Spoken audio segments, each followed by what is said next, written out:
Greetings, friends. This is the incident of the 10th of April 1912 RMS Titanic.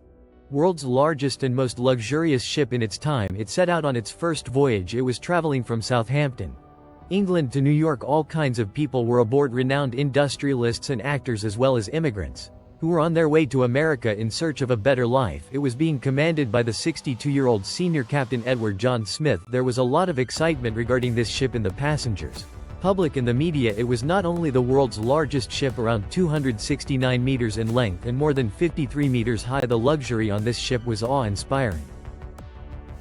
In those times, it cost $7.5 million to build the ship, which, if you take inflation into account, is equal to $400 million today. The facilities and decorations inside the ship could even leave a five-star hotel behind stained glass mirrors, ornate wood paneling, two grand staircases, heated swimming pool, a Turkish bath, an electric bath, a gym, a squash court, 4 restaurants, 2 barbershops and a library as well. Moreover, the kind of safety features that were used to build the Titanic. This ship was believed to be unsinkable. It was a ship that could never sink, it was that safe. White Star Line was the name of the company that built this ship. The vice president of this company was so confident regarding that, he had come out in front of the public and said that this ship is unsinkable. But 2 days later, after setting out on its first voyage, on the 12th of April 1912, Titanic began to get its first ice warnings. The Atlantic Ocean the Titanic was crossing in order to get to America was replete with ice. There were mountains of ice, icebergs, that were a danger to this ship. These warnings are not an unusual thing. The ships that sailed the oceans often communicate through radio and signal the nearby ships about ice being present in their vicinity and seek caution in their path. After getting these warnings, Titanic changed its course twice to avoid danger, but it did not reduce its speed. It continued its journey towards its destination at a speed of 21.5 knots, which is equal 40 kilometers per hour. 2 days later, on the 14th of April 1912, there were 7 more ice warnings, but Captain Smith and his crew ignored these warnings. They did not slow the speed of Titanic slowly. The day draws to a close, the sun sets and the temperature sinks. The notable thing about the night of the 14th of April was that the moon was not visible. Without the moon, there was no moonlight and the visibility was low on this night. There was a crow's nest on the ship, a small platform at a height which could be called a lookout point. Someone is made to sit atop it so that they can keep watch on the track of the ship, to look out for traffic or obstructions. The person sitting here has to face very low temperatures. The cold winds were blowing at a very fast pace. Moreover, it was nighttime. The cold winds make the eyes tear up, which makes it difficult to see. At 11:39 p.m., a man named Frederick Fleet was atop the crow's nest. Suddenly, he saw before himself a huge iceberg. He rang the bell thrice quickly so that the people below could be alerted, then picked up the phone and called the officers on the bridge. He screams that there was an iceberg in front of them and that the ship should be steered immediately. First Officer William heard this message and signaled the engine room that the ship should be steered in the left direction, but unfortunately, it was too late. Just 1 minute later, at 11:40 p.m., the ship crashed into the iceberg. The Titanic was a new breed of luxury life. Titanic left port of Southampton, England. Among the passengers were many of the wealthy and influential. The band plays, the gay tunes and American red time dancers. The time was 11:40. The iceberg grazed the right side of the ship. And all of a sudden, she lifted up quickly. This iceberg was not a small one. It was 200 by 400 feet in length, as big as a football field, and was so high that it was matching the crow's nest in height. Scientists estimate that the iceberg weighed as much 1.5 million tons. Titanic's front right side collided with the iceberg, specifically near the bow. Now, what is the bow? You can see in this picture that the part right at the front is the bow. The part above the bow is called the stern and the protruded part below is called the keel. For around 10 seconds, the ship grazed against the iceberg and a huge dent was formed. Due to this, small holes formed in the main body of the ship. You might wonder how that is possible. How can a piece of ice tear through metal?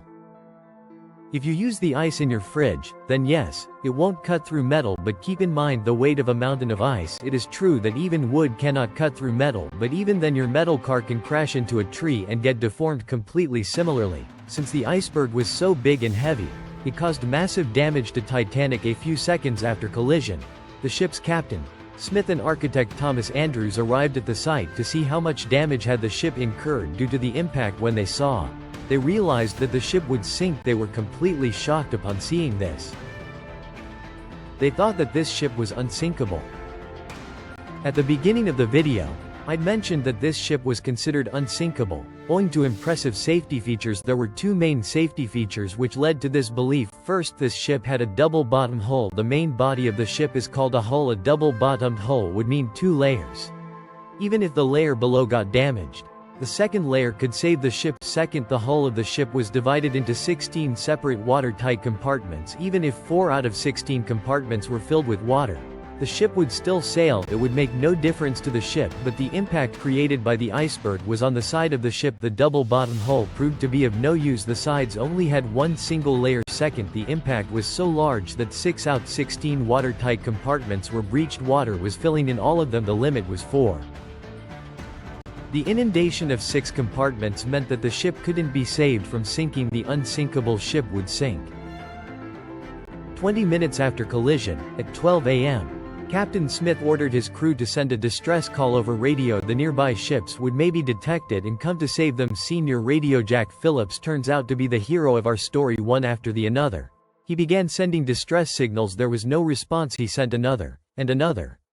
There must be some ship out there that would pick up their distress call. 20 minutes later, at 12:20 a.m., there was a ship called RMS Carpathia that was present near the Titanic. It detected the signal. He spoke to the operator of Titanic over radio and directed his ship to move towards Titanic and go save them. The problem was that despite its closeness, this ship was 107 km away. Even if it moved towards the Titanic at its top speed, it would take 3.5 hours to reach the Titanic. Would the Titanic ship stay put for 3.5 hours? The rest of the crew members lit up flares and rockets in the sky in the hope that a ship nearby would notice them, but unfortunately, apart from the ship Carpathia, there was no response from any other ship. Meanwhile, Captain Smith ordered the evacuation of passengers using the lifeboats on the ship. As per protocol, women and children would be given preference to board the lifeboats. As for the passengers on the ship, they were not that scared. Most of the passengers believed that Titanic was an unsinkable ship. There is no need for worry after all. The company that put out ads claimed this again and again. So, yes, they might have hit an iceberg, but the ship wouldn't sink. For this reason, the first lifeboat that went down had a capacity of 65 people, but only 28 went. Half the lifeboat remained empty as it was lowered. With the passage of time, compartments began to be filled with water one after the other. The ship began to tilt gradually. The passengers realized that the ship could indeed sink. When this realization dawned, there was chaos and people began to run around in panic. By 1 in the night, so much water had filled the compartments in the front that the bow of the ship had gone underwater. Due to this, the rear part of Titanic surfaced out of the water. The propellers at the back surfaced out of the water. When the ship tilted to this degree, pandemonium reigned. People began to fight with one another for a seat in the lifeboat. The problem was there was a scarcity of lifeboats on the ship. There were only 20 lifeboats which could accommodate only 1,200 people approximately, but there were around 2,200 aboard the ship at 2:05 a.m. The last lifeboat was lowered from the Titanic, but 1,500 people were still on board in this chaos. Some people tried snatching their place in the lifeboats, but some people had accepted their fate and stayed back in the ship. The end was chaotic. Everybody was crying, praying, trying to get into the few lifeboats that were left. Oh, it was, pretty sad at the end. As per eyewitnesses, the ship broke into 2 halves at around 2:20 and then slowly began to sink. It did not take even 3 hours for the unsinkable ship to sink. Of 1,500 people aboard the ship either drowned with the ship or the ones that knew how to swim were killed by hypothermia. The temperature of the water was 2 degrees Celsius. If you fall into the water at this temperature, you die within minutes due to hypothermia. It is said that the captain of Titanic, Edward Smith, stayed at the wheel until the end and drowned with the ship. Some even believe that he committed suicide by killing himself. The ship RMS Carpathia, that had set out to save the Titanic, reached this location around 3:34 a.m. to save the people on the ship, but it was 1 hour late after the disaster of the Titanic. Questions were raised. Many controversies took birth. Investigations were conducted and some unknown facts surfaced that shocked everyone. How would it feel if I say that there was another ship 37 km away from Titanic that night? which could make it in time to save the passengers of the Titanic. It is true the ship was SS Californian 1 hour before the Titanic hit the iceberg. The last iceberg warning was issued by SS Californian. They had warned watch out. There are a lot of icebergs in the ocean here. After that at 11:15. The radio operator on the Californian ship had switched off the radio. The Californian ship had stopped for the night and was not moving ahead.